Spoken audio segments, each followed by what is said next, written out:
tengah bersama dengan Karen, perunding nutrisi yang memang asalnya beratnya ialah 75. 75 dan sekarang 54. Wow. Dalam masa beberapa bulan saja kan? Actually, for 4 months time. 4 months lah. Adakah itu dikatakan bila penurunan berpuluh kg juga untuk 4 bulan itu, macam mana nak kategorikan? Itu adalah diet bagaimana? Okay, for me, I punya diet ialah diet yang seimbang. okey. That means saya tak stopkan makanan-makanan yang seperti yang tadi yang dicakap, tak makan nasi, tak minum air saja, tak ada. Kita ambil makanan yang sepatutnya, yang macam mana daily kita makan. Cuma kita buat pilihan yang berlainan dengan orang lain. Ya, betul. Bila dikatakan tentang diet ekstrim ni, seperti yang dikabarkan tadi, air, diet tak makan nasi setahun, itu dikategorikan sebagai diet ekstrim. Memang. Tapi ada setengah individu yang diet macam biasa, tapi penurunan dia tu agak banyak. Penurunan dalam masa sebulan dalam 10 hingga 15 kg. Adakah itu juga dikatakan sebagai diet ekstrim? Yes. Anything below 4 kilo, above 4 kilo, we can say is memang In one extreme. month, dalam masa sebulan. Yes, sebab kita punya metabolism ada tahap macam kereta kan. Okey. 1005 cc punya kereta takkan you nak melecut sampai 2000. So that's why when you dah turun lebih daripada 4 kilo, you punya badan sudah melecut. Dia sudah ekstrim. Then lepas tu, dia akan cepat mengembalikan pada tahap yang dulu mungkin lebih daripada 90 kilo. Kalau kita berhenti diet tu. Yes. Oh, dia macam spring lah. Ya, okey, Tekan dia Okey, jadi apa yang paling baik supaya dapat konsisten? Okey. So hari ini sebab kita datang pada pagi-pagi, sesi pagi kan, saya memang nak highlightkan satu pada I punya experience. Sebab sebelum ni I memang tak rasa I perlu kurangkan diet sebab I nampak mungkin comel lagi. Tapi when MCO time, kita duduk dekat rumah. Masak. Everyday masak. Satu hari makan 5-6. Cuba menu baru. Yes. Anak lagi makan, saya makan, semua orang makan. Kalau macam saya masak, tak habis makanan tu, kita rasa bazir. Kita lah habiskan. So, one day when I stand in front of the cermin, I nampak sendiri, siapa ni ya? Saya ke? So I feel like tragedy, you tahu tak? Tragedy kepada perempuan sebab semua baju yang kita beli tu tak boleh pakai. Terlalu besar lah kita cakap. Modal tahu nak beli baju lain tu. Betul. Lepas tu kita kalau boleh nak pilih makanan macam mana? Kadang betul ataupun tidak. Kadang ada mitos, ada yang fakta kan? Betul ke kalau berminyak tu susah kepada...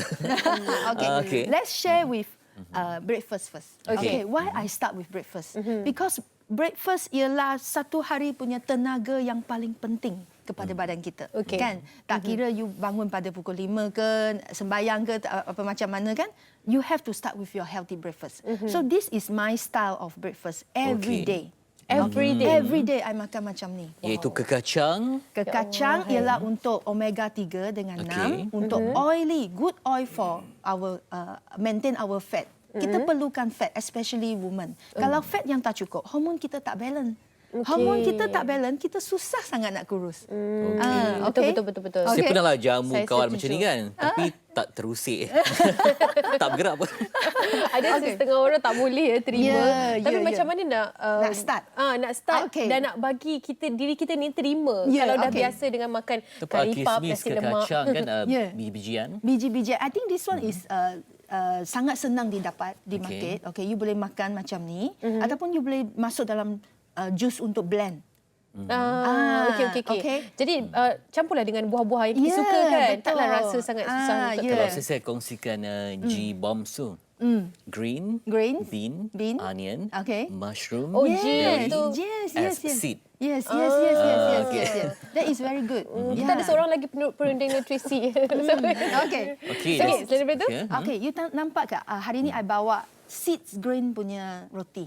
Biasa kan kita makan roti putih. Roti putih actually bukan tak bagus. Cuma dia punya karbo tinggi daripada ni.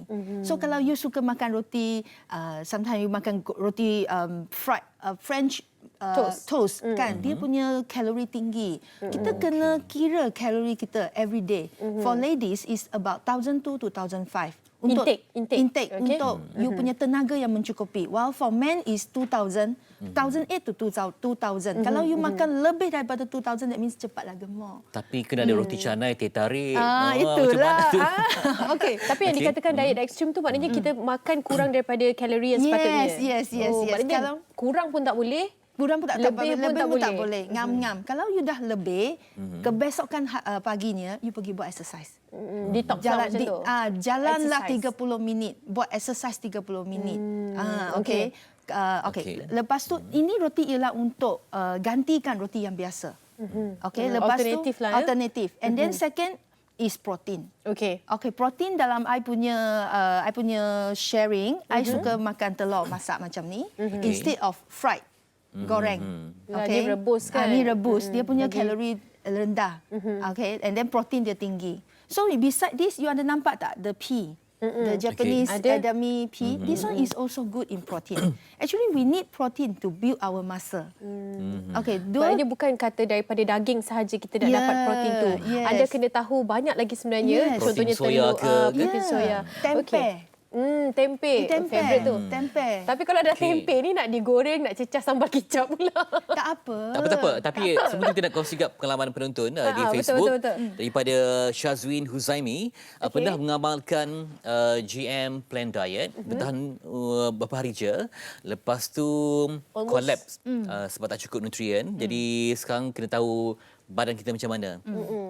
Setengah orang dia nak buat terus pada katakan A, B, C, D, E ada step kan. Terus ke E tak ikut peringkat awal betul. kan. Yes. Tapi untuk Karen sendiri ada pengalaman tak mengamalkan diet ekstrim sebelum mengamalkan diet sihat? Tak. Saya memang dari because I'm a pakar makanan. Okay. So I tulis banyak menu. Tapi dulu I punya customer kebanyakan pesakit kanser kronik. Okay. So dia orang punya makanan dengan kita punya diet tak sama. So when I come to myself, of course I have to eat healthy and balanced. So dalam masa 4-5 bulan ni tak pernah saya rasa lesu atau apa. You tengok dulu saya punya gambar memang dengan tak sekarang memang tak sama. Kenapa lah. tiba-tiba Karen buat perubahan? Kata dulu Syomel kan? Comel kan? Lepas MCO lah ni. Lepas MCO. Lepas MCO. Dulu comel. Okey. Macam mana nak memberikan keseronokan dalam menu sihat ni untuk anak-anak? Kita mungkin senanglah nak terima, tapi nak didik anak-anak untuk makan. Yelah, mereka dah terdedah dengan makanan jajan, makanan-makanan Yang manis. Manis tu memang cabaran betul lah. I give my kids fruit juice. Start with fruit juice. Fruit juice. Yes, start with fruit juice. Dengan dalam fruit juice ni kita campur dengan vegetable. Jadi dia tak perasan masa dia minum. Okey, lepas tu kita bolehlah letak sikit ice cream ke atas, buat macam dessert untuk dia sikit saja, tak banyak. So dia hari dia minum, dia dah biasa dengan taste, then dia boleh try out. So you can, macam first time you tambah tomato. Besok you tambah sayur, jagung, okay, and then you boleh tambah all the nuts to them, so they can adopt. Tapi one thing I would like to share with you ialah I punya diet ni 50% is vegetarian. Oh, 50%. Vegetarian. I very less I taking meat. So I take a lot of vegetarian, vegan food. Pengambilan air macam mana? Okay, air is sangat penting.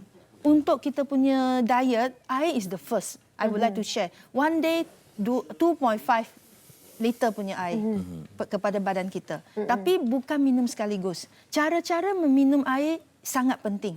Kalau you rasa haus baru minum, mungkin you minum satu gelas 500 ml seterusnya, you akan cepat jadi kembang in our body. So every time you minum 100. So you divide into few time. Okey. Sebab tu yang ada botol, dan botol tu berapa jam pertama, jam ketiga. Betul. Dan itu mungkin boleh membantu anda juga. Sebab kita orang Malaysia makanannya ialah nasi kan. Macam mana nak pilih nasi untuk diet? Sekarang bila nak diet tak ada nasi. Macam mana nak kekalkan nasi juga? Okay. First thing you have to buy brown rice. Brown rice. Okay, I makan brown rice, basmati rice. Okay. Kalau memang kita cakap, I tak biasalah. Sebab kalau I masak, suami pun I tak biasa makan brown rice. So I campur 70% dengan 30%. First start. Okay, that means you beli 70, you masukkan 5 Beras kilo punya biasa beras biasa, dengan- 1 kilo punya basmati ataupun 1 kilo punya brown rice. Okay? Lepas tu you mix and then you masak. Okey. Okay, then the next 2 week when your family sudah biasa dengan rasa, you add on 20% of brown Kurangkan rice. pula. Kurangkan pula yang normal punya. Okay. Okay. It's a good idea. Kena nasi lemak beras pirang lah. Nasi. Okay. Just now I ada share dengan kru kita TV3 punya. Okay, macam mana kita kalau dah makan nasi lemak, roti canai, laksa, macam-macam dishes yang best how are we going to reduce the carb? Okay, there is a secret of Malaysian diet is lepas ni you minum apple vinegar. Apple cider vinegar. Cuka apple. Okay, you boleh minum sebelum makan atau selepas makan. Kalau you ada gastric problem, then you minum selepas makan. Minum tu maknanya tak perlu bancuh dengan air. Mesti bancuh dengan air. Dilute with 500 ml of water, 1 sudu of apple cider vinegar, and then you dilute dengan 500 ml of water. And then lepas you makan yang berminyak, sambal, rendang, sate, then you minum. Tapi memanglah doktor saya pun cakap ini antara satu tips untuk kita selepas bersalin itu memang bagus. Cuka apple ni. Yes, Dan juga cuka tin juga boleh. Cuka. Betul. Cuka tin jangan. Buah tin. Bukan. Bukan. Tin, buah tin. Buah apa-apalah yang dalam tin tu. Okay. Ada juga cuka kurma kan. That one I not recommend because too much of sugar. Okay. So you makanan take dalam the tin. natural. Yes, it's not good. Yeah. Okey. Kata-kata terakhir daripada Karen sendiri. Nasihatlah Nasihat kepada Ini berapa mereka. target tahun depan? Saya lagi 15 kg. Lagi 15. Boleh. Okey. 4 bulan. 4 bulan 4 bulan boleh. Tapi macam saya diberikan masa 2 bulan je lagi. Okay, I would like to sharing some of my tips. First is minum air yang cukup pi. Okay. Second ialah jangan makan makanan yang goreng kalau boleh. Kurangkan. Let's say kalau you satu hari kena makan 2 kali makanan yang goreng, you try to cut off to 1. Okay? And then third thing is lower your carbs punya intake. Okay, macam tadi kita kata gantikan nasi brown rice kepada nasi yang biasa. And then taking fruits and vegetable as much as possible. Okay, and then the fifth tips ialah kurangkan makanan gula yang manis.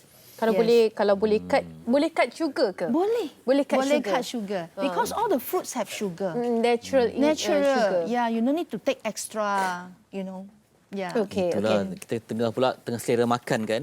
And then the sixth is actually for me myself. I have exercise regularly, every day. Every day I go to gym, I go to slow walk and jogging. Because when our metabolism, kita punya heart rate boleh boost above 140, that is very fast for you to burn fat. Okey. Itu dia banyak yang Karen kongsikan sebenarnya. Bila sihat, kulit dia pun cantik.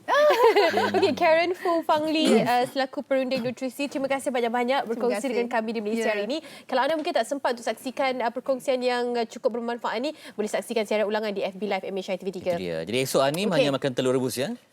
Dan kekacang. Aduh, makan dia. Konsisten tu yang penting.